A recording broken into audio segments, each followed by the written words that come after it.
Broadcasting live from Llanowar Reborn on the plane of Dominaria, this is Tap Tap Concede. Welcome everybody to Tap Tap Concede. My name is Graham, and joining me this week we have Nelson. Hey, that's me. And Wheeler.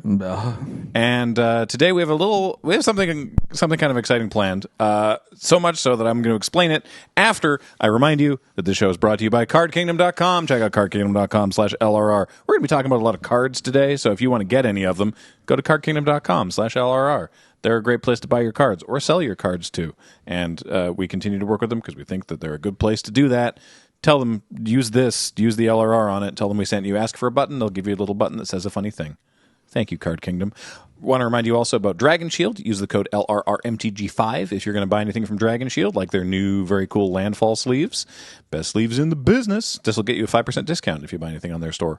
And, of course, most importantly, everything we do here at Loading Ready Run is brought to you by you and your support of our Patreon or by becoming a member on this YouTube channel. Thank you so much. So today, we have the first in what will be a 9-part series of deciding the cream of the crop, the cutting the wheat from the chaff in terms of Magic mechanics. You're not going to see this over the next 9 episodes. It'll be more spread out than that. So it'll take a while to get through it all, but we're going to be looking at a whole bunch of different mechanics. Now, when I say a whole bunch, actually, I meant to ask you about this, James, because you put this together. You said that the full list of just named mechanics on cards in Magic was like 165 or something. So it's 187 going off of the list that Paul and I worked off of. All right. And in order to make it so that we had an 8-episode arc and then a final 9th, and we'll get to why in a second, we pared that down to 160 mechanics. So this isn't comprehensive. This is not every mechanic. Okay. So it's 160 mechanics over the course of the next 8 episodes. And obviously, what is the best way to determine which mechanics are better than others? Yes, blind tier list. So what that means is we have, for those watching, you can see it. For those listening, there's a tier list on screen right now. And basically, I have 20 random mechanics from that list of 160 here. And we're going to go through, and without knowing what other mechanics are on this episode, because you two are not aware of what today's list is, we're going to, you two are going to blind rank them on this S, A, B, C, and D tier list so that they're even. There's 5 in each slot, or 4 in each slot, because there's 5 slots and there's 20 mechanics, and that's how math works. And at the end of the episode, we're allowing, was it 3 swaps? 2 swaps and a veto. 2 swaps and a veto at the end of the episode. So we each get a swap. We each get a swap, and Graham can be like, "Nah, you've made your bed. Sleep in it." Great. Perfect. And I think the rest of it you'll probably pick up as we go. But basically, we're going to be talking about the mechanics, seeing which ones are good, seeing which ones we think are the best, the worst, whatever. And then we'll have the 9th episode. That'll be over 8 episodes, 20 mechanics every episode. And then the 9th episode will be a final showdown amongst all of what we've determined are the S-tier Magic mechanics. Gotta tell you, when I agreed to do this, it didn't really cross my mind that I was signing up to do effectively like an HBO miniseries. Yeah. By the end of this thing, you could have watched like all of the Lord of the Rings and the Hobbit. I was going to say, something. this is your Band of Brothers. Right? Yeah. No, Band of Brothers is my Band of Brothers. I was in World War II. Band of Brothers is I am S-rank, ancient. surely. Yeah. Can we pivot to that? HBO? Oh, HBO miniseries specials? I will fight so hard for 6 Feet Under to get into at least A tier. 6 Feet Under is 6 Feet Under is S tier. Yeah. S tier. I don't have to fight at all! Man, we can go with A tier. But No, greatest series finale of all time, almost. Maybe top 3. Somebody hasn't watched Game of Thrones. Oh, yikes. Mr. Show was HBO, wasn't it? Yeah, Mr. Show is Yeah. HBO. Okay, Mr. Show's pretty high up there, Yeah, too. Mr. Show's got to be up there. Mr. Show. Yeah. All right, so For a quarter. Magic the Gathering. We're going to start with, again, this is a randomized list of 20 mechanics from the 160. So our first random mechanic. There's one more rule we got. Oh, yeah? Remember. James What's that? explained this beforehand. We have to evenly distribute Oh, yes. them. No, So I mentioned that briefly, but I I'm sort of sorry. skated past it. I missed it. Yeah. So Wheeler and I are tasked with hearing the names of the mechanics and then putting them into one of the like 20 slots, and we have to fill all those slots in a grid. 4 mechanics per rank. 4 right? mechanics per rank, I think. Right, Yeah. 5 ranks, 20 mechanics. Yes. So like, I just want everyone to understand as we jump off the precipice of this weird adventure, just how dangerous and silly this is from here. Yeah, this is very silly. Don't take some of the claims we're making here as our genuine feelings towards this game. Good. This was presented to us Yeah. right before we recorded. Yeah. It was probably in the Slack. I probably could have read something. Please stick around because you just like hearing our mouths move, Yeah, dog. right? Okay. Let us tell you why Absorb gets to be an A rank mechanic or something. I don't know. Yeah. All right. Is it Absorb? It's Is not that the Absorb. first one? Our first mechanic. This is great. A fun note about this mechanic: it reappeared in a Brothers War Commander deck on a single card, 17 years after its prior appearance. We're beginning with Offering. Ooh, Artifact offering. near and dear to your heart. Yeah. This You're yeah. talking about Furnace Blast Dragon? Am I? Yes. Great. Probably, I could not tell you what this card does, Like or between- what this mechanic does. I Between believe you have and to Daniel sacrifice. Hope. Yes. Yeah. Okay, so you go ahead. You take this. So it's Blank Offering, originally appearing in Betrayers of Kamigawa. Correct. On only 5 cards. On only 5 cards. A legendary cycle of rares. Do we see one? In which you would, instead of paying the cost of the card, the full cost, you could sacrifice a card of the type to play the card as though it had flash, minus the cost of the card that you sacrifice. So very similar to Emerge. Oh yeah, actually. yeah. Really similar. It's But- the blueprint for Emerge, right? Yeah, I might be missing a couple of. I gotta tell you, all of my offering cards are in non-English languages, so I may cheat with this. Yeah, you may play this card anytime you could play an instant by sacrificing, in this case, a goblin for Goblin Offering, and paying the difference in mana cost between this and the sacrifice goblin. Mana cost includes color. Oh, okay. Yeah, this is patron of the Aki. And they put this flavor or this reminder text on all 5 of the offering cards. Yep. Right. And so it's like it's kind of funny that offering even made it to mechanic status. Yeah. When it's like usually with a mechanic you think, oh yeah, you have to learn what that word means because then they put it on the card and they don't explain it. Magic was a game that was shockingly small at this point in time. And because of that, they're like, well, we're going to Kamigawa, and we'll never go back to Kamigawa. So even before the sales came out. And they're like, so we could just do whatever. Nothing matters. You could just make a cool cycle of cards, and that's it. And not have people on social media being like, when are you going to complete the cycle and have alt versions of these representing the dark aura that surrounds the Kami realm, that kind of thing. Oh, so here's the the Brothers War card you're talking So about. Blast Furnace, Blast I think I called it Furnace, Furnace Blast. Hellkite, 7 red for a 5/5 with flying and double strike. Creatures attacking your opponents have double strike, and then most importantly, it has Artifact Offering. So you can cast the spell with flash if you sack an artifact and you pay the difference in mana cost. Mana costs include color. So I guess I was going to say because I guess you could cast a red artifact or sacrifice a red artifact. Yeah. All right. So what does this mean? That there are 6 cards total? Yes, there are Yeah. 6 cards with offering. Yeah. Okay, so flavorfully, it's cool. Like Emerge, you pay a cost partly by sacrificing creatures. That's like one of our favorite things to do. But I would say it's needlessly complicated. Like there's just a lot of words on this ability, and I think there's a reason that it hasn't come back time and again. I want to go with D tier. Okay. I would have given this before the dragon A because I think it's really thematic. Okay. It's a ton of fun. You get to kind of ask the question of like, wow, how early am I going to get this out? What am I sacrificing? Like what, am I going to play goblins with higher mana value or whatever in order to sacrifice so that I can better get out my patron in the Aki? Normally, you don't want to do that. Then they then they introduced a non-legendary card, and then it's like, well, then what's the point, man? Like, what do you mean Artifact Offering?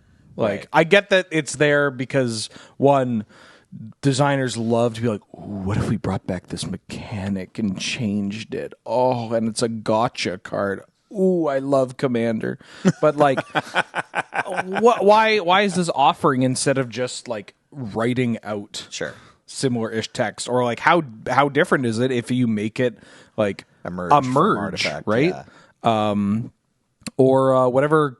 I think Crabomination is like Yeah, that, right? Abomination is a merge from Artifact or whatever. And then they also made Craft, which is kind of similar too. Yeah. So there's a bunch of this like trying to use resources to pay alternate costs throughout the game. I don't know. Should we? I'd say C. You want to see? I want want to see. I forgot that D is the last one and it starts with S. I was like the fourth one, so C is great because Yeah. this mechanic does have some cool things going on for sure. Oh, it's so cool. Like kitchen table level of like. I mean, I was the kid that was offering, right? Right. Like, you're like, damn.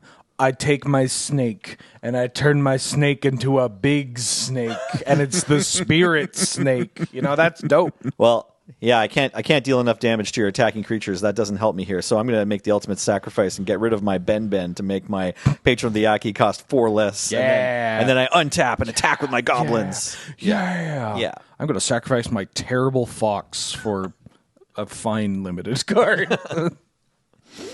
All right. Well, there we go. Offering it C. Next. This one I think will be more straightforward, though maybe not. Maybe this will be more contentious.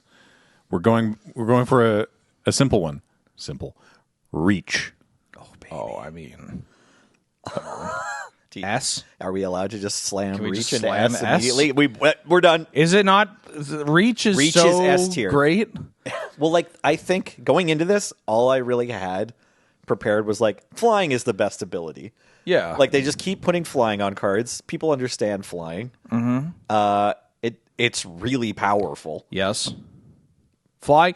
I think flying is also just made better because Reach was also in alpha. Right. Right? Yeah. Like you put flying on its own placement because obviously it's a bird, it flies, it makes sense, right? It's intuitive. But like without Reach, then it could seem be like OP, it's just it's all flying all the time. Yeah. But they're like, okay, here's flying, here's a Sarah Angel, here's a Mahmadi Jinn, and you're like, but guess what?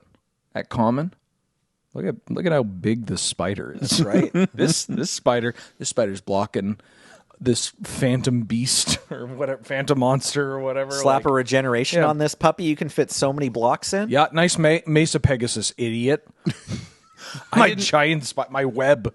As much as I love Giant Spider, I hadn't read the alpha printing of it where it's written out as does not fly, Yeah. but can block creatures with flying. I've only ever read the pre-reach text as just can block creatures with flying Yeah. before they keyworded it. Alpha had a bunch of But I love unnecessary words. Yeah, I love does not fly. Does not fly. My only criticism with Reach is I kind of wish they did it more. Sure. Right? It's like Trample, except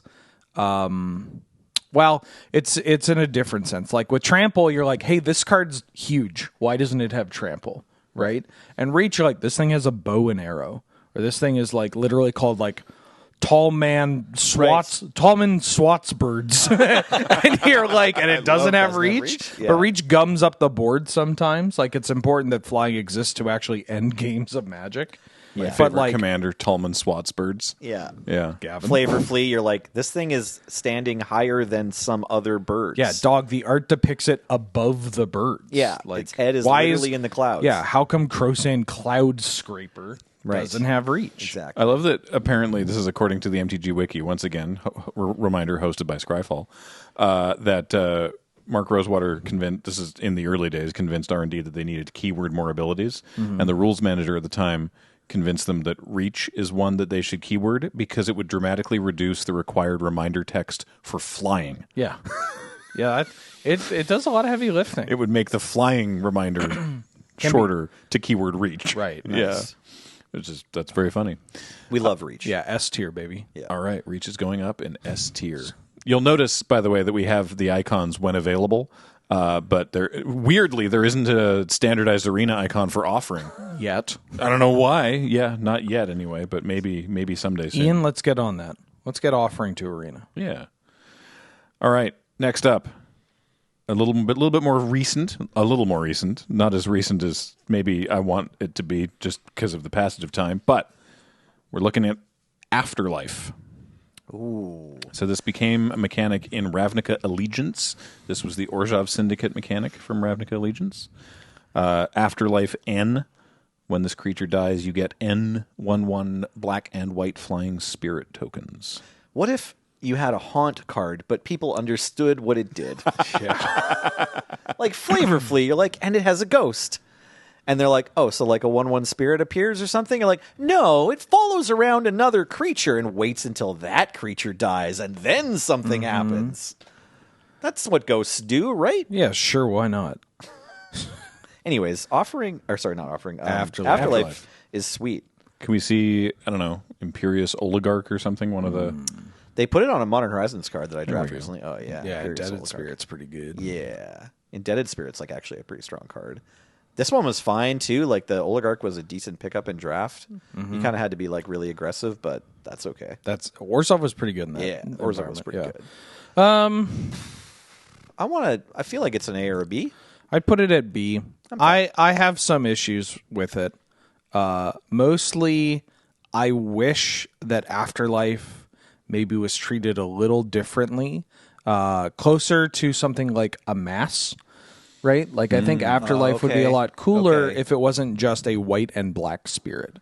I get why it is for Orzhov purposes, but, like, it would be something that I could see, that could see more use if it was, like, Afterlife blank, right? Although that's tough to keyword, because then that's very wordy itself. Well, like, they did, though, too, because you can have Afterlife 2 and it drops 2 spirits. No, but I mean, if you had, like, Afterlife Blue 2 or whatever, right? Like if it leaves a blue spirit or a green spirit or a red spirit, or like how because you mentioned a mass, how they changed it now. There was like a mass zombies and a mass orcs or whatever. You could have like Afterlife boar, right? And it's like when this dies, it leaves a pig behind. Yeah, exactly. Like Afterlife, that ooze that drops more oozes. You could keep it as. Like, there are a couple directions. You could keep it as spirits and use it outside of just Orzhov. Like, what if you have a card that's called, like, Undying Angry Commenter? And it's like, when it dies, it makes Afterlife makes a red spirit. Or I thought you were going to tell it whatever. makes us a porn bot that does a YouTube comment. Yeah, basically, same thing. Yeah. I just, it's the kind of thing where it's like, sure, okay, this is fine. People like things to happen when their creatures die. But also, I just wish it was maybe a little less, like, centered on Orzhov. Okay. That's it. I actually find... I'm not sure which token creating mechanic is going to be able to make it up into S tier for me. And this one is, like...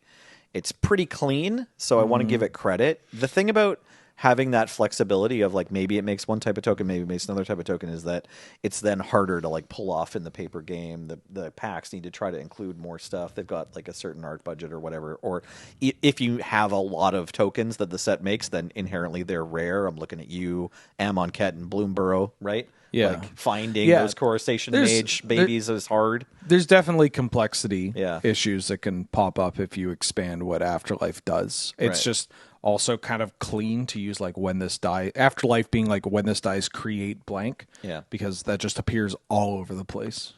All right. I don't need to fight to get it in. Yeah, there. I just think B is B. fine. All right. Next up, it also involves tokens. It also involves dying. It's Decayed. You're gonna have to Blank faces. That's So this on a is- zombie. Yeah, so this is Right, from right. Innistrad Midnight Hunt. This is it only appeared, I think at the time it only appeared on zombie tokens, Yes. and they couldn't block. And when after they attacked, you sacrificed them at the end of combat. But importantly, there was a window where they could have dealt damage and still be there, so you could sacrifice them to something. Which that's that was more of an edge case, but relevant. They could deal damage, and then you could sacrifice them to vampiric rites or whatever. They're also the ability actually does appear on Gisa Glorious Resurrector. Yes, she brings back real creatures, but they're Yes, decayed. exactly. And there's the card from Tarkir Dragonstorm, the Rot Cursed. Yes. Rakshasa. First Rakshasa. Hands out decayed counters. Yeah, I believe still that there are no cards that no card Oh, this one does. Okay, I was going to say I thought there were no cards that inherently had Decayed. I think this is the first one. The Rock Curse Rakshasa itself has Decayed, and I think it's the only card, like creature card, Right. that it was printed With with Decayed it. on it. Everything else, it's either tokens with it or it grants Decayed to other things or something. Okay, so this ability has a few things going on for it. One, it's not like it's a detrimental ability, essentially. It's not inherently fun for you as the Decayed player, unless you're in a, like, need to sacrifice my stuff, in which case, great. These cards all have a sacrifice engine built into them, so it works with your Blood Artist triggers and whatnot. The other thing is, like, it kind of cleanly and elegantly solves this problem they have sometimes of, like, we want to give this is what we mostly saw in the Midnight Hunt draft cards. Like, we want to give them something, but not a whole creature. Yeah. And it does that with, like, the ability that's one word. The reminder text isn't that long. People get it pretty quickly after playing with it once. And it was obviously, it stuck in the minds of R&D enough that they brought it back at least once. So, like, I feel like although I'm not, like, excited about Decayed, maybe it's actually really good design. I like Decayed. It feels flavorful. It secretly teaches people lessons about combat, which is the best way to do that, because like it teaches people that let's say my opponent has a 3/3 and they're at like a low-ish life total. And I have 2 2/2s that are Decayed or whatever. And I'm going to be making more of these for my next turn's combat. And I'm like, well, I really want to push damage. I could send in both these, and they block 1 and they take 2. And, oh, that sucked. Because the next turn I get 2 more, and I attack with these 2. They block 1 and they take 2, and they've only taken 4 damage. But if Holding these back I can't block with them. I can't block with them, so I should attack. But what if again, let's say your zombie horde doubles and now you have 4, then you attack with all 4 of them, they only block 1, they take 6 instead. And that's something that pops up a lot, that I see a lot of people, including people in this office, constantly do, and I'm like, no, just wait. Be patient. But it's and Decayed makes you be patient because you're like, damn, I'm going to like lose my thing. Even though they were already going to lose their thing if they made this play with like grizzly bears. Right. Because of Decay, they're like, I'm going to lose the thing, so I should wait. Or on the flip side, they have spots where they should be attacking, but they're not attacking. And it's like, well, this isn't blocking. I should just attack. Who cares? It's a Decayed zombie. Right. I can throw it away. They're made to be thrown away. So I would put Decayed like Maybe pretty it's A? high. I like it at A. I think maybe it's an A tier ability. Yeah. Yeah. I remember when Decayed came out, I was talking to Daniel Holt about it. And I'm like, so Decayed is dope. Because I was talking to him about it with the surrounding sets. Right. Right. And I'm like, it's just so cool that you have this mechanic where you can like feign that you're just throwing your stuff away only to like ninjutsu something out, which is so cool. And just like, I don't even remember the other sets around this era, but like there are just a bunch of feints that you can kind of make with Decayed zombies, but not in a way that you need to be big brained. You just need to like attack and go, oh, I can do this. And that's great. Those learning moments that just pop up naturally. I want to make a note that any mechanic that does help teach players in like the organic, like you play it and you'll figure it out on your own. I don't even have to do anything to teach you this important like fundamental of the game. For sure deserves to be. And it's just, and it does that while being like, oh, the zombie is shambling and rotting, right? Like, it's it extremely makes flavorful. sense. Yeah, it's for sure. It's great. The zombie can only attack one time and then it's Yeah, of course. It's a zombie. This is not something that we're going to put marks against it, but I think the only thing negative that I could say about Decayed was the initial arena implementation of the animations when the zombie it was died. cluttered, right? Do you remember Yeah. that? That it was a long animation, and if you attacked with like 4 Decayed zombies, had to do all each of one them? happened in sequence. It was like like it took a long time for them all to die. So, kids, we used to get arena animations. Yeah, they used to animate stuff that it was cool. Yeah, it was neat. Reminds me of the zombie tokens in Magic Online. When you would like combo with the bridge from below, if you had sounds Made a bunch of on, sounds. they would go, Yep. "Ooh," but it would. They realized if you made a bunch of them at the same time, they wouldn't all stack like perfectly, but a bit. So it'd be like Doppler. just like playing Flash Hulk. And you're like, You're so like- you're dead on turn 0. Also, Yeah. Can you please concede? My headphones Yeah. are breaking me. Right. Our next mechanic is their second of thus far 3 cracks at this particular effect. It's Infect. Oh, God. So Infect is a creature with Infect deals damage to creatures in the form of -1/-1 counters, and deals damage to players in the form of poison counters. So if a creature with Infect hits a player, they take no life total loss. They just get that many poison counters. I got a hot take for this. Oh, yeah? Yeah. Well, I don't know. I'm a whirl of emotions. Are you you're polarized by Infect? I just feel like there's good arguments for like every point on the tier list. Yeah, For I wanna Infect. put- I think it could fit in all of the places. I think you either put this in S or D, Sure. and I want to put it in S. Okay. I think Infect rules because it is so emotional of a mechanic, and people that like Infect, well, there's nobody that likes Infect. They love Infect. Right. And the people that hate Infect, they hate Infect. But there are tools to deal with Infect. Very straightforward tools of like they knew people would hate this.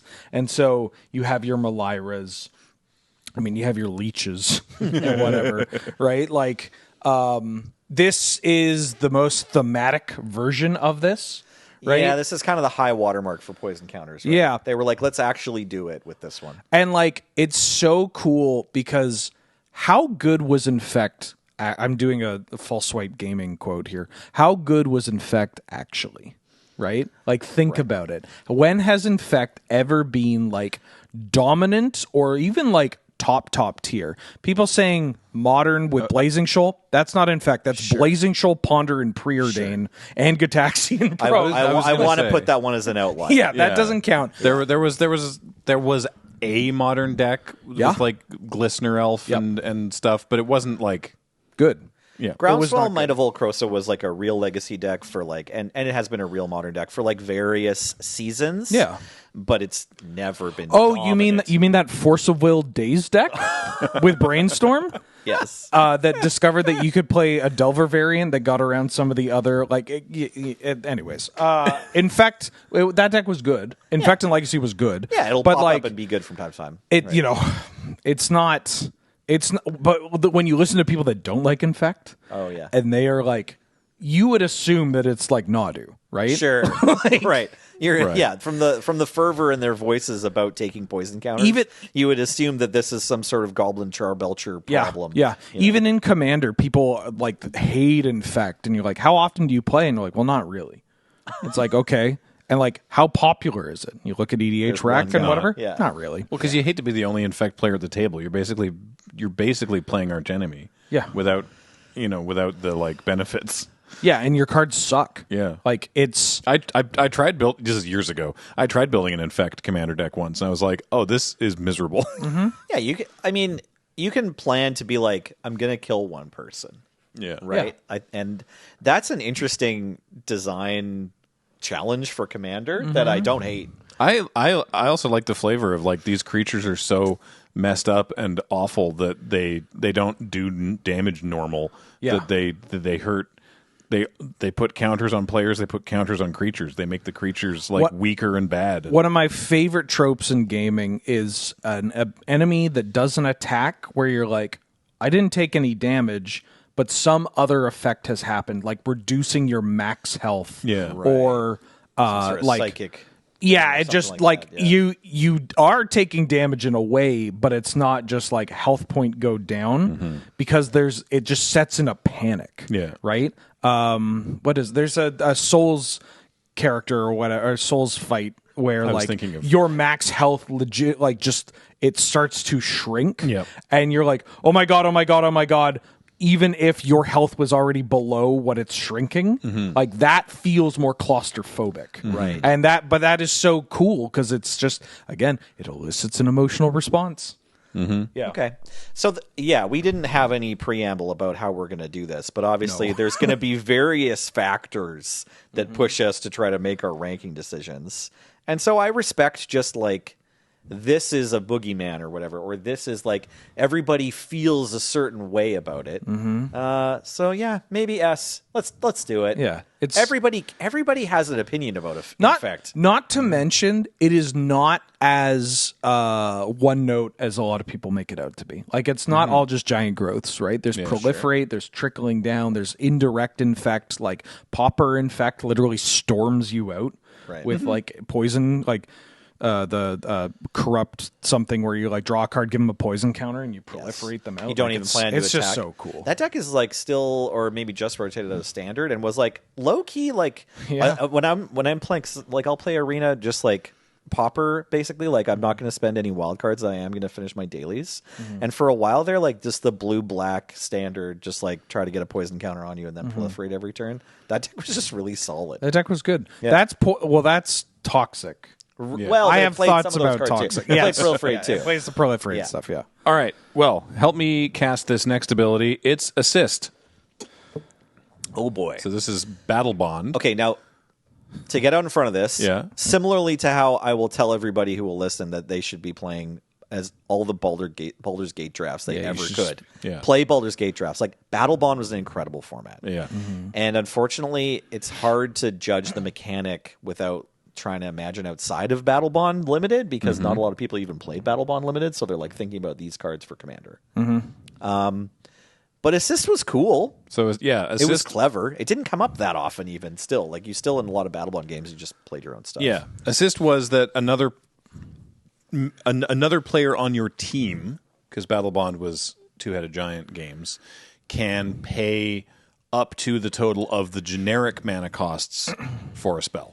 So we're looking right now at Vampire Charmseeker. It's 6 blue-black, and so if Nelson and I are a team, I can pay 1 blue-black, and Nelson can pay the other 5, potentially, and then we cast the spell. But then, in this case, it's Vampire Charmseeker enters the battlefield, return target instant sorcery or creature from a graveyard to its owner's hand. So potentially it's like, hey, help me cast this creature. I'll get you this thing back. We're on a team anyway, so obviously it's not like a Commander political thing because you can't play these in Commander. Well, I guess you could. You can, and it doesn't say. Well, on ignore me. It doesn't say on your team. Like that's how they. It was originally intended on your team, but I guess it could be anybody. Yeah, the vast majority of these spells. Yeah, the vast majority of these spells have been cast with teammates mana, but you can put this on the stack and say like, hey, help me pay for this, and I'll let you have the trigger. There are like two of these cards that show up in Commander very infrequently. Really? Yeah. And it's the Wrath and the Draw 7. Okay. Oh, I could see the Wrath. That makes sense. What do you remember what that's called? Is it Play of the Game? There's Play of the Game and Game's End, I think is what they're called. It's exile all non-land permanents, so it's actually a really powerful Wrath. Yeah, those cards messed up. Damn. Yeah. Oh, there's also Huddle Up, which is 2 and a Game blue. plan. Thank you. Yeah. And Huddle Up which has assist, is just 2 target players each draw a card. So it's like, hey, you want to... Will you give me 1 mana and we both draw a card? Probably is the usual sales pitch you're supposed to make. It's like, I'll pay 2, you only have to pay 1, and you get a card. If I'm casting Huddle Up, I'd make the other person pay the 2. So where do you want to put assist? Because I want to put it in D. I'm fine with D. I was going to put it in C. But you know what? Maybe we should put it in D just for like relevance. It doesn't have any. It's just not really inspiring. It doesn't even inspire me to like collaborate with people at the table. I mean, that was hopefully its legacy. Well, I mean, hopefully, like when they made it, it's like this is going to create a bunch of fun moments in Battle Bond. And I don't think it necessarily failed to do that. No. I played probably more Battle Bond than average. I went to the Bellevue weekend where we could play it as much as we wanted at the like first Command Fest. And then I also played at least one event at YJ, I want to say, and maybe one event here. Anyways, I can't remember ever doing assist actually in game. I probably did once or twice. True, yeah. Yeah, I don't remember. But I think playing a D lot of tier is assist fair there. for this mechanic because I played these events and I have no memories of going like, and then we pooled our mana together to do this cool thing. Yeah. It's like Yeah. that. Actually, most of what Battle Bond was just trying to like make sure that you waited and countered their important spell or nuked their important creature. Yeah. It Well- was usual two-headed giant stuff. Speaking of working alone, Exalted. Oh, I mean, Do we have enough S spots left? yeah, let's S. I mean, you could. I'm fine to easy S. The only actually no, we might I'll be out say of A. S I'll spots. say A. A is fair. The Exalted is an absolute banger, top to bottom banger. It's so cool. It's It's satisfying. I don't know. It's just juicy and simple, right? straightforward. It's powerful. Yeah. It elevates like reasonable designs, like designs where it's like, yeah, I guess I'd want to include this. I don't know. And then you're like, oh, it has Exalted. Oh, never mind. Like Kasali Pride Mage, right? It's also just balanced. Like Yeah. it's powerful, but it's basically never too powerful. Each card contributes 1+1/+1 for the Yep. for the lone attacker. You don't even get this ability unless you're willing to attack with just one creature, which is a restriction Yep. and comes up. And plenty of decks that include exalted creatures still sometimes just have to be like, I have to attack with both. There's an interesting I'm risk, passing on it. Yeah, there's Yeah. a risk reward analysis Yeah. with it. The only like knock against it is that it does end up leading to creatures not attacking, which makes it so that they can block. So while it does progress the game in a way, because I'm like sending my big creature in, and you Right. can only block so many times or take so much damage, it does mean that I'm like, just leaving back an army. Right. like So blockers. it maybe feels a little pushed because like sure it's only one that they're attacking with, but then they don't even have to tap, so they could chump block or they could block smaller creatures. or Yeah, whatever. there are just instances Yeah. where it can be a little where it can make you feel hopeless to like unengaging. So it's like a little OP. We're saying like it's a little too. well, that's the thing is that I don't even know if it's like a power level concern, just like am I game- making relevant decisions concern? right. Okay. Right? Or are my decisions impacting the board? Like, you attack with your thing, but now you have like 5 blockers, and like, I guess I can attack with my thing, but it might not matter unless I'm also exalted. And I don't know. I get it. I'd give it an A. Let's go A. All We've right. used both our S spots for the day. Oh no, we have 4. We have each, 4. right? We Sorry, have 4 My bad. total. My bad. We have 4. Okay. Okay. A is fine. We love exalted. We're doing so good. Look at that. This, Also, for infect, you can put the true. Phyrexian symbol. oh, right. Don't worry about that, James. I'm not telling you how to do your This next one I know was a matter of great debate when it was introduced, and I think even still people feel a way about it. Hexproof. So hexproof is just Oh, you mean Troll Shroud? Is it too early to go D, or do you want to talk about it? I want to put this mechanic directly into the trash. Yeah, I'm fine putting it in D. wow. I don't think that this should have been a mechanic. I think this should have been a standalone.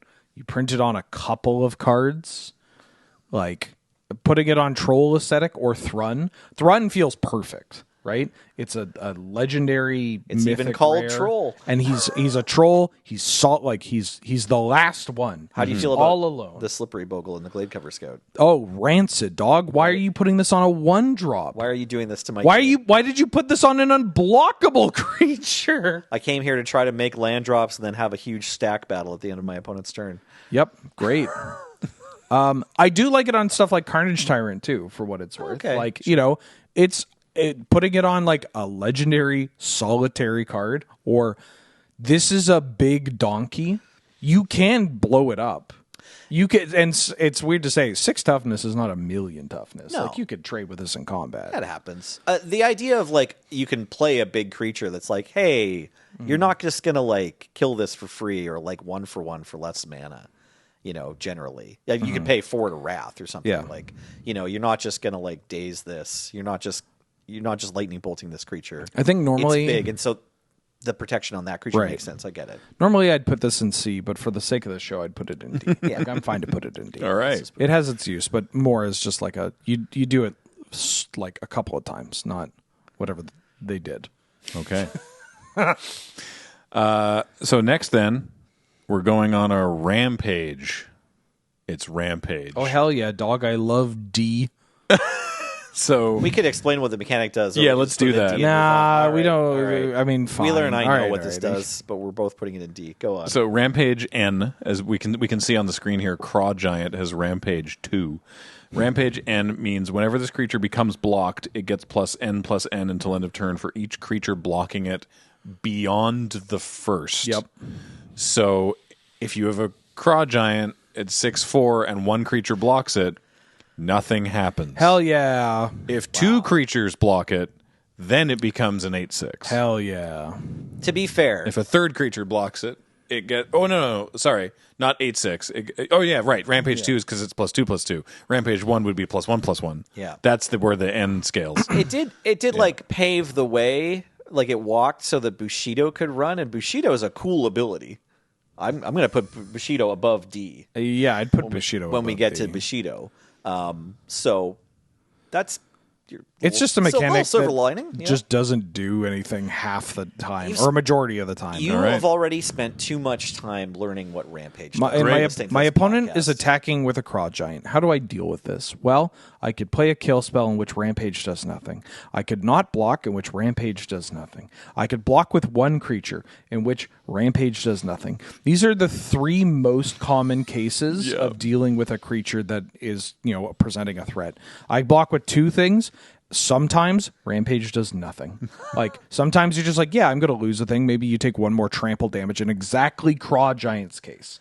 Right. Putting it on the creatures that don't have trample too, because it appears on like 10 or 20 cards. They don't all have trample. There's some really It actually feels like the mechanic was designed to be next to trample. Yeah. But they don't all have trample. It is they did a callback to it because there's a card in Legends, like a legendary creature, General Marholt.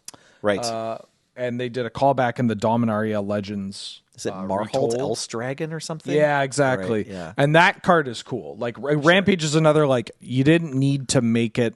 This is also like fixed Rampage. So Yeah. this guy says whenever a creature you control becomes blocked, it gets +3/+3 until end of turn for each creature blocking it. Yeah. Which that is cool. Yeah. That's more interesting than Rampage. Look, you made me read that whole paragraph.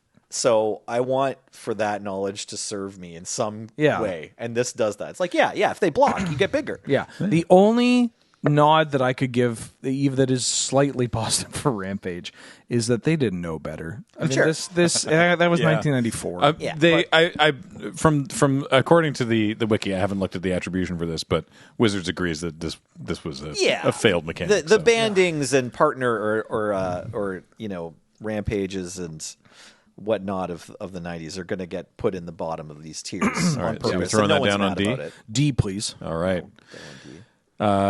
Be prepared to defend your opinions. It's Defender. Oh man, As you Like, show should us a we- card that doesn't actually should we say it Defender says on Defender on it. it. So, Well, because this used to be like an intrinsic ability of walls, was just that walls can't attack, but then they made it an ability that could go on other things. So you can have creatures that are not explicitly walls, but that still have Defender. and remind me, did they do this before or after Onslaught? Because Onslaught was the first set where it was like creature types really matter. They did it after They Onslaught. did it after they Yes. pushed Onslaught out, even though it was like 9th edition. this is barely going to work. Right, a whole like 3 years later. Defender was introduced in Champions Yeah, and was Champs. retroactively added to all walls. And the 9th edition was the first core set after that change was made. And once the keyword existed, it allowed the ability to be put on non-wall creatures. Yeah. Okay, but during like the Misform Ultimus time, there had to be like all it these said- extra words on all the changelings. Basically, they were like, this has all the types, but it can still attack. Yeah. Or Yes. every type except wall. Or it was Which like is- it gains every type except except wall and wall. legendary. You can turn this into any type except wall. Yeah. Yeah, apparently, Misform Ultimus was originally printed with the accept wall, but now they've changed it so that wall does not inherently mean you have Yes. Defender. But now wall is a creature type, and also Defender is an ability, and they're not necessarily linked. Yeah, they're split up. All the early walls have Defender when you see them. I mean, I would say S, but I'm willing to give it A only because I don't think there's a clean way of doing it, but I wish there was just a way that this wasn't a mechanic, but still was present on cards. You know what I mean? Where like, walls can attack being just a rule of the game. Cool. Well, Very, clean, very thematic, right? clean. But also led to extra text, and also you want to print cards with Defender that aren't necessarily walls. That's fitting. I think we should give it an S tier, and if at some point in the future we see an example of this where they manage to pull off the cards looking even more elegant with this rules knowledge that's still intuitive and like easy for the players to learn and doesn't even need to be present on the card. I see what you're saying. Yeah. It sounds insane. Yeah. Right? You're like, I don't want to give it an S tier because I wish it was replaced with nothing. Yeah, exactly. You know what I mean? just wish you could look at a card that in this moment in time would have Defender and not have to have the words Defender and understand like, it's got a different border or frame or something. Yeah, maybe like when something. we're all hooked up to the machine, like we can accomplish this. I feel like that is not enough of a shot to take S tier away. Yeah. And I also think that like giving Defender S tier is like a good vibe. Yeah, it's cool. It's like, this thing can't attack. No duh. Like it's like a plant that's rooted into the ground that is just it's existing. This is like the wall of your house. This is a castle. You're hiding in this thing. It's not attacking. All right. Well, for our next one, let's just pop in briefly, but go home again. It's Dash. Yeah, great. Do you like Dash? Dash is fun. I'm trying to think. Like we Dash put on is screen the most famous Dash creature. Yeah. So it's an alternate casting cost. You can cast a creature for its dash cost. If you do, it gets haste, and then at the end of turn, it goes back to its owner's hand. James, can you put Goblin Heel Cutter on the screen instead? Because the thing about Ragavan is it's nuts power level. Yeah, this card doesn't actually have Dash. Yeah, Ragavan does have Dash, but like is like a top. But you 20 don't think Dash of it card. as Dash. Yeah, Ragavan. Like when you talk about it, the peers are going to be like broken ass Moxus and shit. Like, like Ragavan's crazy. Yeah. This is a card with Dash that in the limited really exemplifies the beauty of the Dash mechanic, where it's 3 and a red to cast a 3/2 with an attack ability, but you can dash it for 2 and a red. And the thing is, like, there's sort of this deal with the devil, like, if you dash it this turn, can you afford to dash it every turn? Mm-hmm. And then your opponent also has to consider that. And they're like, wait, if he dashes it or they dash it this turn, will they still afford to dash it next turn and develop their board? Do I have to block it now? Because yes, they can. And if I can never deal with it, I'll just die. It's a great puzzle whenever dash is used elegantly. And I think this was kind of the best one. Like, this was the one I remember the most often, having to be like, what do I do about this? My only issue with Dash is that it is so grounded, Right. because it is mechanically something that would be cool to see on fish, on birds, on not vehicles, but maybe things similar to vehicles, right? It hasn't maybe been explored to its fullest potential yet, you think? Yeah, Dash really just emblemizes. That's a word, right? Is emblematic of. It is emblematic of like movement on 2 legs or on legs, Right. And I would love to see it implemented for like a flyer with Dash. And there's an imp with Dash, and then you look at it and you're like, you're not dashing, you're flying. You're like dive bombing or swooping, or like a really fast fish. Right? You could see like a card from Ikoria that's like some messed up fish hybrid with Dash, right? Like Some kind of messed up but fish. you print that and they're like, you would have to give it legs. Yeah. Which on Ikoria may be possible. Yeah, I'd put this in A. I'm fine with A. I think I could see B, but let's give it A. Let's give it A. All right. There's some bad mechanics out there. I know. Well, we better hit some soon. Right? Well, we're running out of room. What do you feel about this shift? It's Soul Shift. Okay, this is a weighted We question. can't give every mechanic from Kamigawa like an A tier. No, I would give this C. Great. Yeah. So Soul Shift it's a Soul Shift N, meaning when this permanent dies, you can return a spirit, only a spirit, with mana value N or less from your graveyard to your hand. So we're looking at He Who Hungers, which is a 5 mana 3/2 with Soul Shift 4. So when this dies, you can get a spirit of mana value 4 or less. Sorry, you mean haha he who He Who Hungers. haha he who hungers.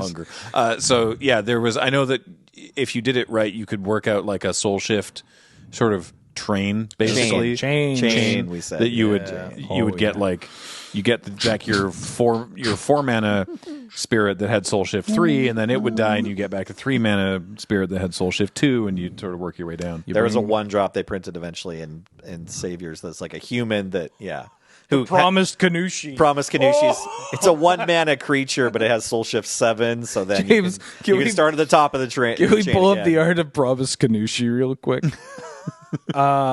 Yeah, Soul Shift. I C. I like C it. is fine. Yeah, it's complicated. We had to wait a long time. Yeah. Unlike Rampage, it does something. Like when you got this mechanic working, it was fun.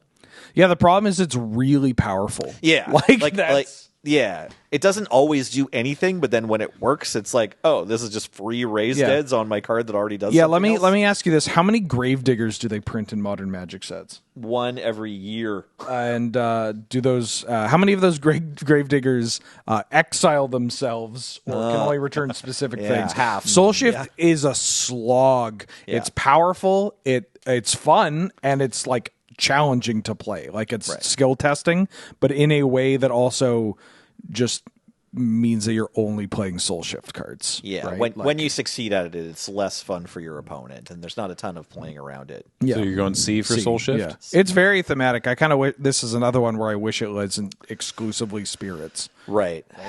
Yeah, it's tough. Like it's the idea of the mechanic does seem like they could do more with it, but at the same time, it's like, well, do you want more? It didn't blow up constructed, Yeah. And like the more things you let it do, the closer it's going to get to being like, oh, we have to ban the Soul Shift card from Modern or something. Like Good. Yeah.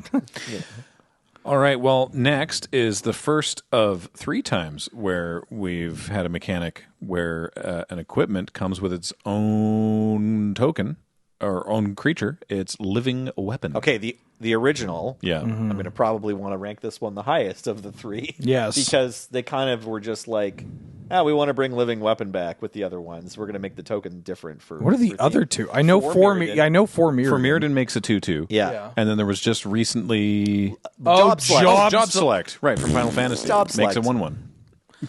Okay, but the thing is, the same way you feel about Job Select, mechanically, you should feel about for Mirrodin. Like I know it. No. I mean, mechanically, yeah. My issue with Job Select isn't the mechanic part. It's I'm playing a game.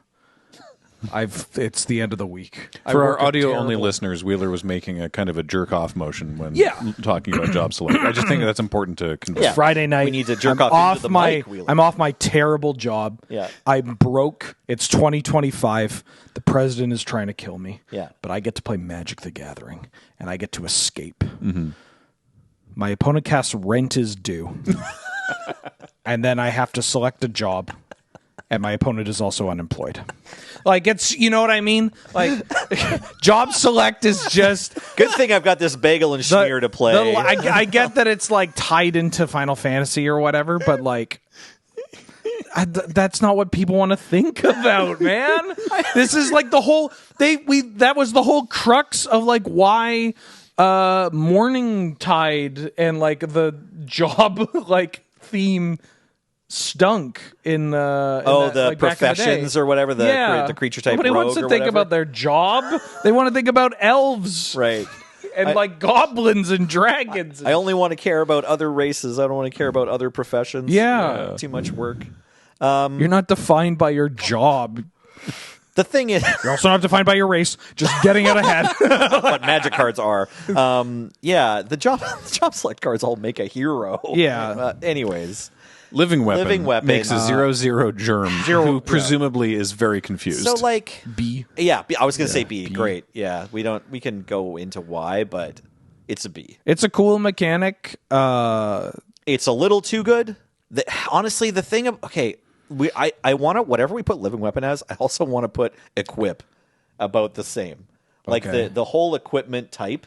Because here's the thing about Living Weapon. It's sort of rescued equipment. Like, Mirrodin comes out, they're like, hey, we know that you're tired of getting your enchant creature auras blown up and you lose 2 cards for your opponent's 1. How about we give you an equipment that doesn't die when your creature dies, and then you can use it again. I will ask that when we get to the episode where we have because the mechanic equip is different from equipment. Right. Sure. And when we get to that episode, we need to plan to have an extra 20 minutes. Okay. Because I feel like I could talk about equip and equipment and what equipment looks like in Magic the Gathering now for like a whole podcast. Right. I feel like I already feel like we may have overreached on trying to do 20 mechanics in one episode, but they'll just be longer episodes. Enjoy. Patreon.com/loadingreadyrun.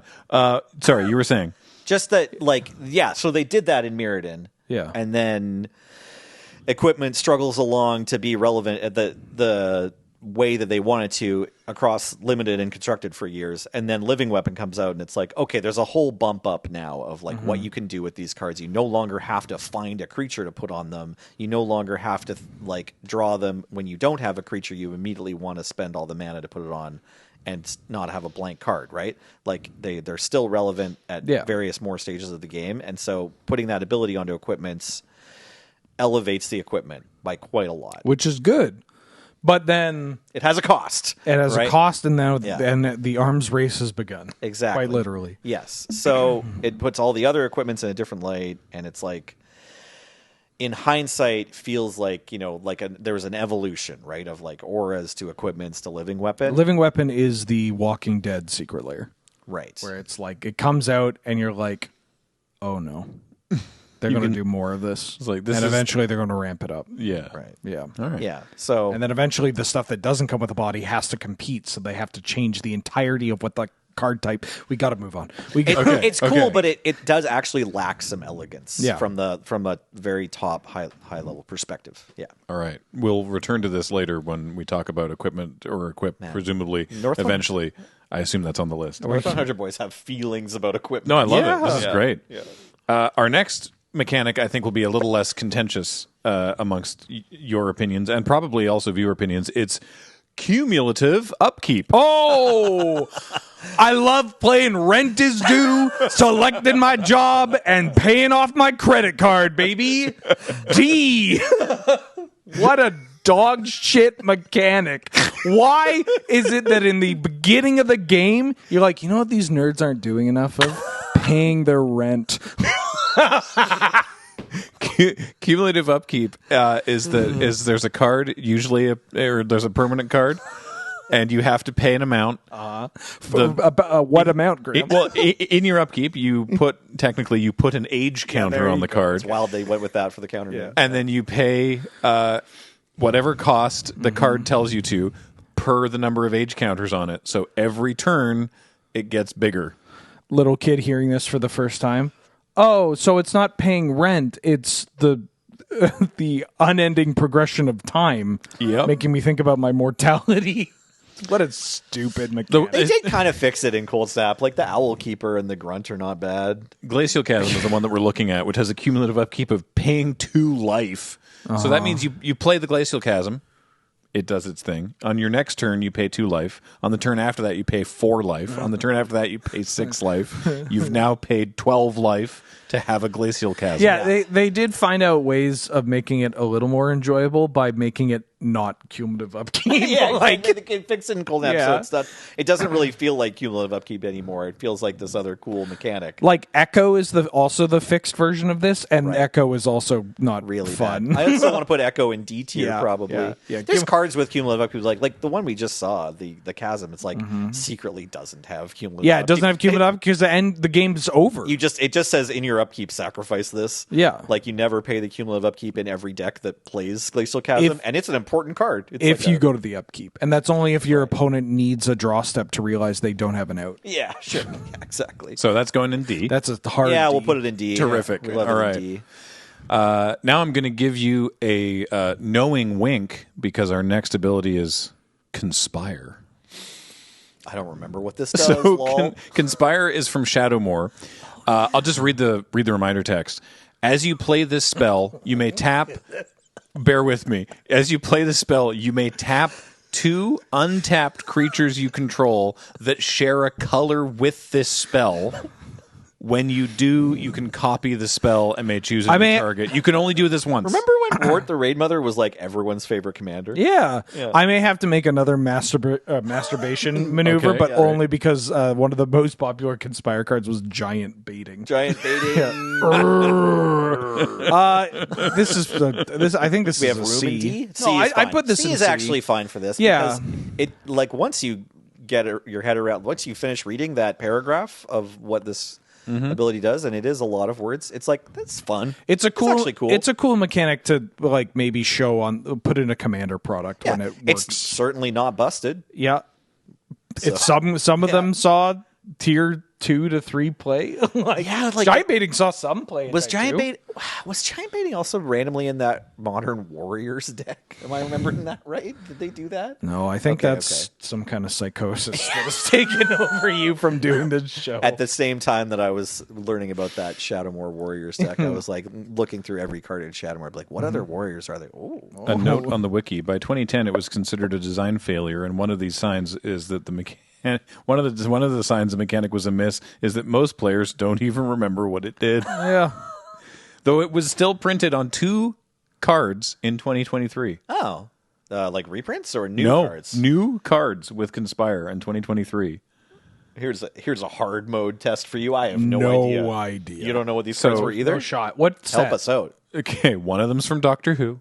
Oh, that doesn't count. That's I know. not real. That's Rassilon the War President gives each non-creature spell you cast from exile has Conspire. James, take that off the screen immediately. The second one is from the Lord of the Rings holiday bundles.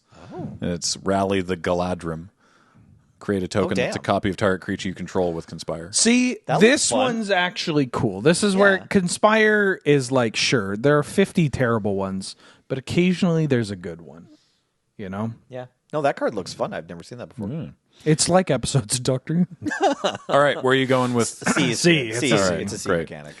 Oh, good. I'm glad. If I should have looked ahead, but okay. Yep, this is how it works. Now we're talking about, related to something we've talked about previously, Toxic. Oh, yeah. Toxic and Infect in the first episode. Yeah, so Toxic was the sort of play on poison counters for Phyrexia, all will be one.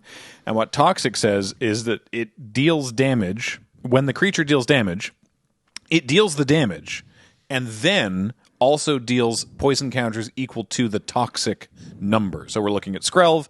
Skrelv is a 1/1 with Toxic 1, so Skrelv deals 1 damage and then 1 poison counter. But those don't have to be the same number. You could have a creature that's a 1/1 with Toxic 3, and when it hits, it deals 1 damage and 3 poison counters. And it deals both damage and poison counters. So, yeah. You can tell all the mechanics where like you have to wait a full beat and like you're looking at the clock while we're explaining what it is. It's like we're not putting those ones in S tier. Yeah. Your mechanic needs to have a shred of like elegance, I think. I liked... I agree with you about everything you said about Infect. I prefer Infect. I liked that Toxic allowed them to be like have have the number of poison counters untethered from the power and toughness of the creature. I thought that was interesting. That's cool. It's got good but things going. That for sort of Makes giant growth a lot worse. right. But then is that when have okay? So not to go too hard on this because I more or less agree. I do like the disconnect, but if you contextualize it like that, if you hear the words, it makes giant growth worse. Does that feel like a cool thing for Magic the Gathering, or like especially limited? as a giant growth enjoyer, no. Yeah, like giant growth is like it's the best thing to ever happen to Magic. Giant, right? giant growth from Alpha is like still kind of the best thing that you can be doing in Magic. Like if you're enjoying and casting giant growth, it's like great. Yeah, Magic did its job. yeah. It's long-winded explanation of why, but we're all in agreement about that. It's giant growth. Yeah, you want to play giant growth. The other thing that Toxic has going on for it, like against your giant growth point, is that it sort of fuels the like, maybe you can build a deck on purpose that wins with poison counters or not. Yeah. And that's always been kind of a bad idea, but like the rare times it happens, it's like, well, that's cool and unique and interesting. Kind of beautiful. If I know anything about Magic, it's that decks are really fun when they accidentally have to do two different things. Yes. It's actually fun when you have to balance, like, oh, am I trying to go for poison or not here? Maybe I'm not. Maybe maybe something happened, so my opponent's life total is too low because they Thoughtseized themselves a bunch. And I need to actually just try to get in with regular damage. My issue with Toxic is that it feels like it's not a mechanic created out of the love of the game or an expression of something interesting to do. It's from a committee, obviously. They needed to do it because power creep, like infect cards, would be messed up, right? And this is a way to print it in a standard environment where you could just have. Also, they don't want to have -1/-1 counters for everything. That can be icky. It doesn't feel like it's a mechanic that is created from, I have a cool idea that people will have fun with. We have this idea that people do have fun with, but we need to alter it in a way so that we can keep up with our mission to increase the power level of Magic cards, as well as also like avoiding this ickiness with the -1/-1 counters, despite sacrificing flavor to do so. It's a B or a C for me. I'd put it in C. All right. Next, wake up. It's Awaken. Oh yeah. So this is Battle for Zendikar. You have a spell, like we're seeing here, Scatter to the Winds, 1 blue, counter target spell. Oh, look, it's cancel. Or it has Awaken 3 for 4 blue that says if you cast it for that, you do what it says, but you also put in this case 3, +1/+1 counters on a land that you control, and it becomes a 0/0 elemental creature with haste that is still a land. The haste is so that it can tap for mana even if it entered the battlefield this turn. Also, okay. If I had taken too long to explain it, now you're off. No. It's just, this is a mechanic that is from Battle for Zendikar, Oath of the Gatewatch. Yep. A block that is not loved by many, but loved by Nelson. That's right. Yeah, Wheeler knows. But I will say, I dislike BFZ for a variety of reasons. I like Awaken. I think it's cool. It's, it's kicker. Yeah, it's kicker. Not to start that discourse. No, it's kicker, but it's kicker that also lets salty people utilize their mana flood or whatever, right? Exactly. Like it's one of the decent mechanics that's like, hey, we know you draw too many lands sometimes in Magic. We'll give you a card that works early and does more late. Yeah. I thought, is there another one of these that says non-creature land, or is that just that Nissa from War of the Spark? I think it's just the Nissa. It's wild that I've played more with that Nissa that I thought it was the whole Awaken mechanic. She does shake the world. That card was pretty good. That card kind of dominated that standard format. Well, and mattered in other formats too. Yeah. That's anyway, true. so you can pump up your same land with multiple Awaken cards to make it even bigger, which is relevant. Also, it was flexible. They had Awaken 2, Awaken 6, whatever. It was just you pay the mana, you get that many +1/+1 counters on your land. Also, it was on instants and sorceries, so sometimes you can flash in a blocker. You were going to pay a relative amount of mana for that, right? This one was you get to counter a spell.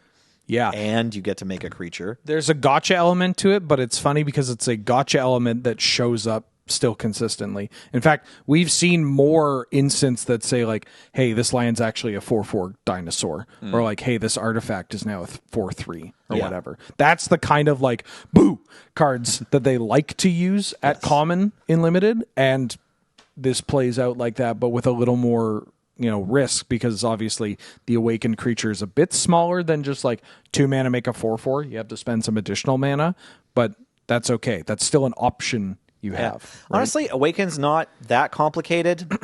It's not unfun. It's from a set where everything kind of sucked and it isn't remembered really well, but it's a fine mechanic. I'd put it in B. Okay, I'd be fine putting it in A, but let's put it in B. It's okay on B. I'd like to put it in B, and I'd like to make a suggestion for the formatting. We only get one swap. Ooh. Okay. Yeah. You want to lose one of our swaps. We're too good at this. There's three left. What if they're kind of all S's, right? That's on us. Okay. All right. Fun piece of useless trivia. That was indeed Awaken was in Battle for Zendikar, which came out October 2015. But it was first printed in dual decks, Zendikar versus Eldrazi, which came out August of that year as a little preview. It was a little preview. And I didn't know that at the time because I didn't pay attention to dual decks, I guess. It turns out that the set releases being more than 4 things a year has been going on for longer than we've been complaining about. There have been all these other little products. We just used to be excited about it because it's we had a 5th Magic release this year. There's just fewer. Nissa's Spellbook or whatever. That's neat. It is difficult to remain ever vigilant. Vigilance is next. Oh, well, shit. No, we're okay. We're okay. The thing I said. So vigilance just means attacking doesn't make the creature tap. I forgot about Vigilance when I was going into this. I think Vigilance is S tier. It's like Really? if you go into a commander deck brewing strategy session and your only plan is Vigilance, I think your deck is pretty good.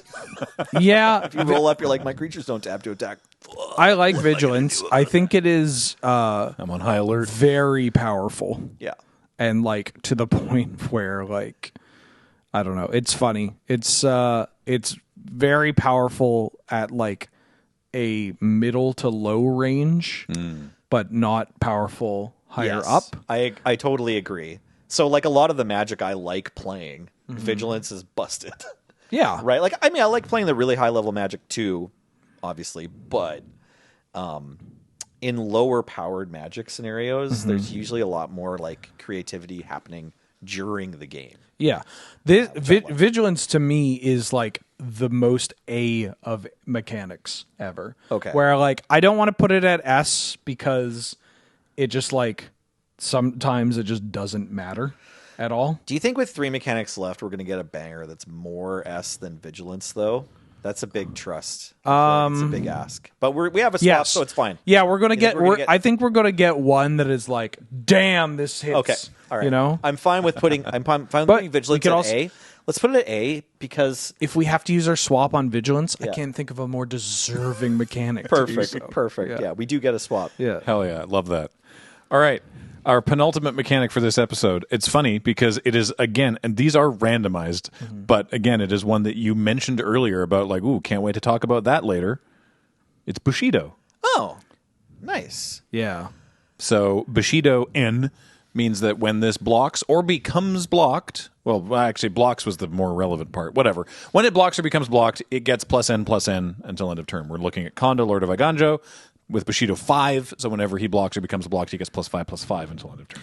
The only bad thing about Bushido is the name, and even then, it's one of the coolest names for a mechanic of all time. It's pretty cool. The fact that you can't put Bushido on cards in a core set kind of stinks. You can actually nowadays.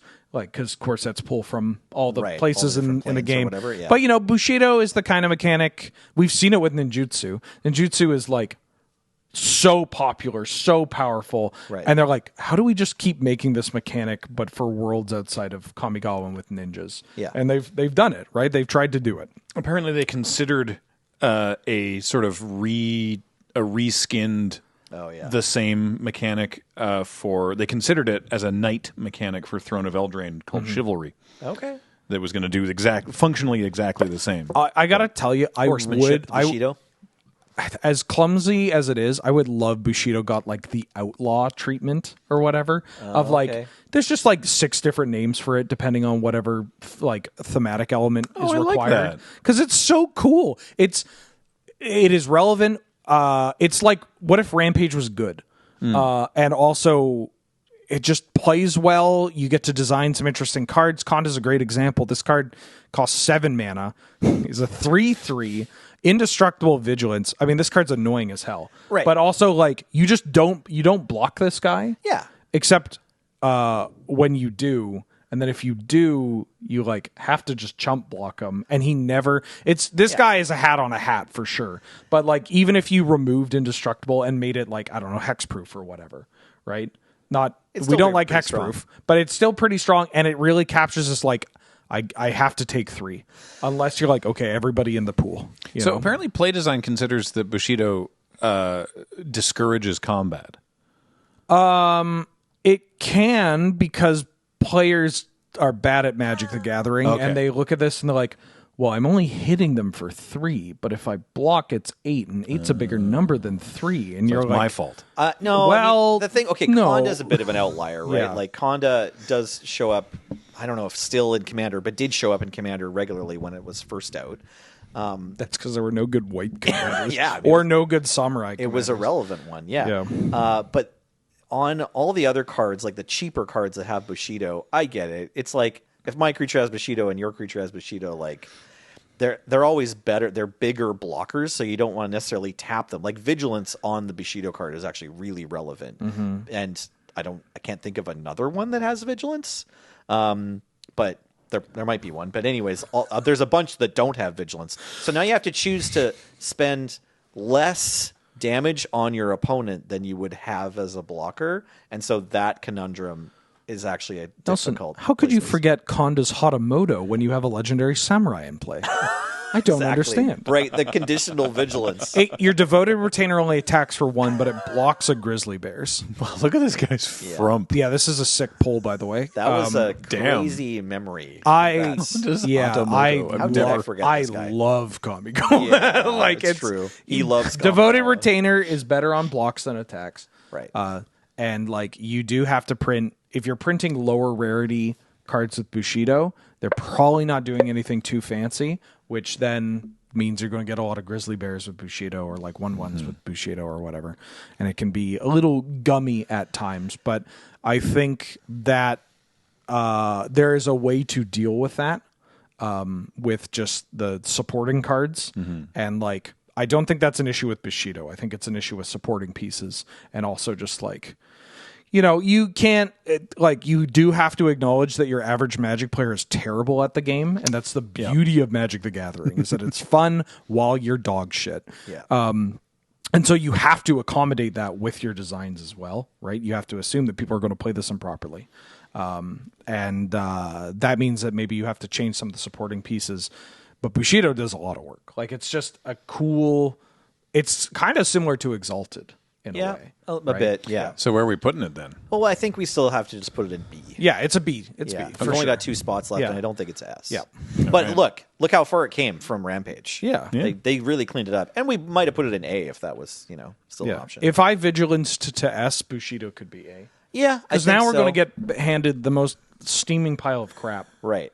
You may have wanted to do that. I don't It's know. okay. We'll It's find okay. out together. We've got our swap. Let's see if this is a steaming pile of crap. It's the third co-host of the North 100 podcast. It's Surge. Oh no. Well, don't say it like that. We don't think that about Surge, but this mechanic sucks. I said, let's see if it's a steaming pile of crap. It's from We my don't favorite know. set in Magic, but it's not the thing about my favorite set in Magic. Oath of the Gatewatch? Yeah, I like to say Oath of the Gatewatch is my favorite set. I did get a chance to draft a pack of it in Chaos recently, and I was like, man, this set's bad. But the thing that Oath of the Gatewatch did that I love, and no other set has really done this. Although they've done similar things here and there when they can, but it's kind of this like trick you can only pull off once. They revealed the 6th color of Magic in Oath of the Gatewatch for the Eldrazi, the wingding symbol, where you have to pay colorless, and I just love that it's like 20 years into the game or whatever. They're like, oh yeah, we could have done this at any point, but we're doing it this We're doing time, it here. and we had a reason to do it. We had a way that we could pull off showing the identity of the Eldrazi without adding any more rules or new cards or a 6th color. It's a great way of making a big announcement and eliciting a huge emotional reaction for nothing. Exactly. Like, just Corporate loves Oath of the this- Gatewatch. I mean, Yeah. if you're playing big colorless cards, guess what? You are already playing colorless lands. Yeah. Right? Like, that's the history of Magic has shown that. So Surge is... Oh, easy S. I was going to say, so Surge is an alternate casting cost, generally cheaper for the spell if you or a teammate has cast another spell this turn. Oh, yeah, I forgot it had teammate coded in. Why did they do that? Because there this a was push for Two-Headed Giant at the pre-release for Okay, this. okay. Yeah, it's an interesting one. I don't actually hate this. No, it's mechanic. it's not a terrible. It's like mechanic. assist if it were functional. Or you know what it also is? It's kind of like, hey, we know you liked Storm, Yeah. but we're not printing Storm again. And later they would eventually print Storm again. But at this point in Magic design, at this year, it was like Storm was still very much a boogeyman. There were also some of the cards with Surge were just a an alternate, typically cheaper cost. Yeah. Some cards, like we're looking at Tyrant of Ellicott or Reckless Bushwhacker, for example, did a thing differently if you paid the surge cost. Yeah. Which was kind of interesting as well. Reckless Bushwhacker is 2 and a green for a 2/1 with haste. But if you paid it surge cost, which is, green? What am I saying? 2 and a red for a 2/1 with haste. The surge cost is 1 and a red. And when it enters the battlefield, if the surge cost was paid, then all your other creatures get +1/+0 and haste. So you can play a creature and then this, and then the first creature that you play. It's a little too instructive, but I think that's cool. Yeah. Right? Like, Sure.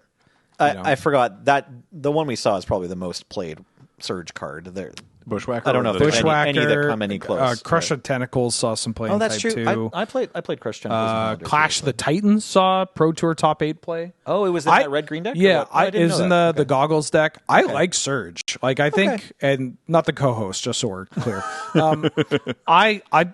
I would not feel bad if we swapped Vigilance and put Surge in A, because it does. Okay. When we talked about assists, we all want that kind of ability to be good, right? It's fun, right? The idea of like team, like cooperation and teamwork, but it doesn't translate to anything.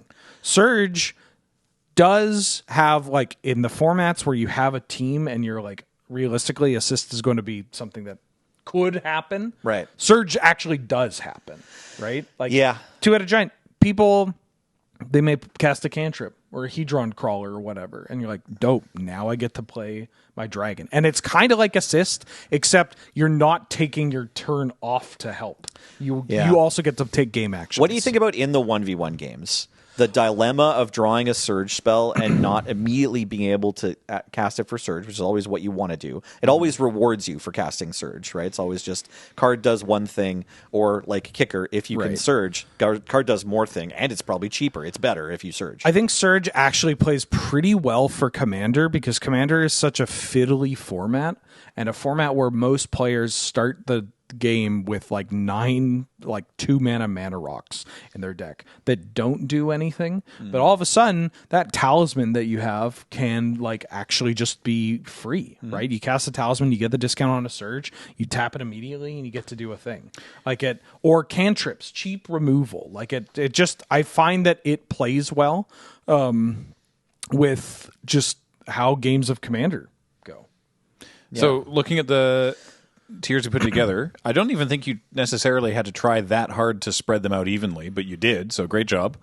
How do you feel about, what do you want to, I think I'm with your suggestion. The only other one I'm considering is whether we wanted to try to make Exalted or Bushido higher in the ranks, but I'm pretty happy with them, and I think we get some elegance points for giving Vigilance the S tier and letting Surge stay in A. Like, Surge is actually, it's pretty well thought out. Like, it is a pretty cool mechanic now that I think of it. I just mostly didn't want to have to draft the Surge deck because I wanted to draft Null Baloth. So whenever I'd see like a Surge card in the pack, you're like, damn it, like this card is actually good. Like, you draw a card and you bounce a thing or whatever if you play it, but then you have to try and draft this deck, which is more annoying and but you're a Magic player. You saw a double Gravedigger. Like, hell yeah. Oh baby.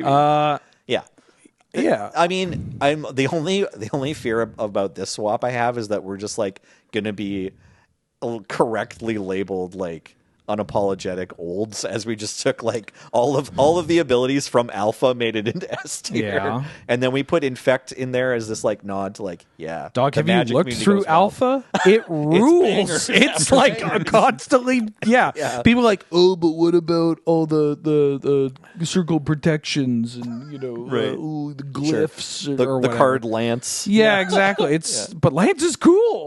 Like, I mean, it doesn't scale. Yeah. I would also say we could maybe put Exalted where Vigilance is, where like my downsides for it will definitely melt away if you showed me the artwork on a card with Exalted. Right? Like, I think Exalted, I like having it in A because I honestly think it's a bit too good. Like, my most successful like Magic season ever, probably, like by the numbers. Yeah. Like, I had some other wins that were higher or whatever, or like places that were higher, but my playing Mythic Bant, playing Ground Clouds, I just like routinely like was just stomping everybody. Like, the deck was so good. Well, let's lock it in. Sure. All right. Yeah. There we go. So our S tiers from today: Reach, Infect, Defender, and Vigilance. Feel good about that? Yeah. Nice. if there was one, we don't have like we don't have like reflected in the UI or whatever. But if there was like, because we go as low as D, if there was a one that you could choose to simply banish to the shadow remove realm, from the game entirely. to the just you rank it so low that you just go away and never return. I have a pick, but I mean, it's hexproof, right? Because Rampage and Cumulative Upkeep, the designers have done that for us. oh, okay. See, Same with the I was Sith, gonna like they're say- not coming back already. No, I was going to say just cumulative upkeep is like technically worse than D. Cumulative upkeep is like the worst out of all of these, but there's a selection process where nobody wants to play with it, so you don't interact with Right. it. Like- People want to play with hexproof cards because I don't know, they weren't loved when they were younger. And so yeah, remove hexproof from the game. I'm planning to try to put Ward in S because I just feel like they did it. Okay. They had Shroud and they were like, "Oh, we want players to be able to have some interaction with their cards that are hard to kill. Well, we want to build that for them. Yeah. It's coded from Alpha from the days of Giant Growth and Berserk that we want people to be able to make big creature, but hexproof is too good. I would want to remove hexproof, and then on the other side of the world, a baby is born, and that baby is printed with the line of text of "This can't be the target of spells or abilities your opponents control." Like, and it's a mythic, like legendary. So creature. the Boggle still gets to live. It's just not an entire no, mechanic. shoot the Boggle, but Thrun. Oh, sure. Okay, yeah, okay, like great. it's Okay. Yeah. It Well- can exist here and there. Maybe Ward will be in our next 20 random mechanics. Who knows? You'll have to tune in to find out. That will be in a few weeks' time, and I don't know when the rest of them will air. But like I said, this will be over the next many months. This was part 1 of 9, and I had fun listening. This to was so today. fun. We will be quicker for the next one, I promise. Will we? No. Well, let's find out. You gave us Soul Shift and Bushido and Surge. Eventually we'll and run out of... You gave 2 Kamigawa, 2 Oath of the Gatewatch. Come on. Yeah. A reminder for everybody listening that this is brought to you by Card Kingdom. Please check out cardkingdom.com/LRR. If you want to buy anything from Dragon Shield, use the code LRRMTG5 to get yourself a 5% discount off of their store. And of course, this show and everything we do is brought to you by you and your support of our Patreon or by becoming a member on this YouTube channel. I really appreciate it. Let us know your thoughts on these mechanics and what future mechanics you are looking forward to seeing ranked. Until then, I have been Graham, joined by Nelson You're lucky the Moonfolk Bouncing Lands isn't a mechanic. and Wheeler. Oh, God, I wish Moonfolk Bouncing Lands was a mechanic. I want to thank James not just for running tech, but for orchestrating this whole madness, and Paul for putting our new custom tier list interface together. So thank you for that. Heather gets these episodes online. Thank you all for watching. We'll see you next time. Bye, everybody.